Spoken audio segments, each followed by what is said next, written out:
السلام علیکم ورحمۃ اللہ وبرکاتہ۔ دوستوں، ہمیں امید ہے کہ آپ اللہ رب العزت کے فضل و کرم، شکر اور خیر و عافیت کے ساتھ ہوں گے۔ تو آج میں ایک بہت اہم موضوع لے کر آپ کی خدمت میں حاضر ہوا ہوں۔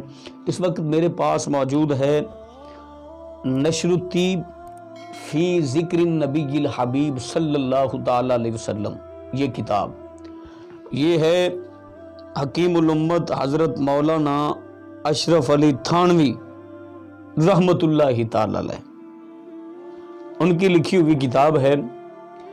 اس میں رسول اللہ صلی اللہ علیہ وسلم کے متعلق کیا فرمایا گیا، کیا لکھا گیا۔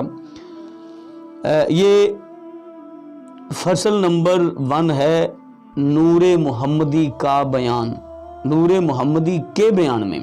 ہاں جی، پہلی روایت عبد الرزاق نے اپنی سند کے ساتھ حضرت جابر بن عبداللہ انصاری سے روایت کیا کہ میں نے عرض کیا کہ میرے ماں باپ آپ پر فدا ہوں، مجھ کو خبر دیجئے گا کہ سب اشیاء سے پہلے اللہ تعالیٰ نے کون سی چیز پیدا کی۔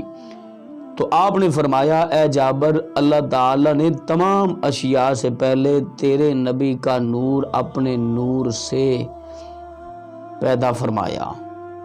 نور الہی اس کا مادہ تھا، بلکہ اپنے نور کے فیض سے پیدا کیا۔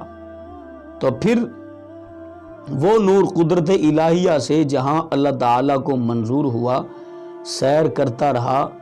اس وقت نہ لوح تھی، نہ قلم تھا، نہ بہشت تھی، نہ دوزخ تھا، نہ فرشتہ تھا، نہ آسمان تھا، نہ زمین تھی، نہ سورج، نہ چاند تھا، نہ جن تھا، نہ انسان تھا۔ پھر جب اللہ نے مخلوق کو پیدا کرنا چاہا تو اس نور کے 4 حصے کیے، ایک حصے سے قلم پیدا کیا، دوسرے سے لوح، تیسرے سے عرش۔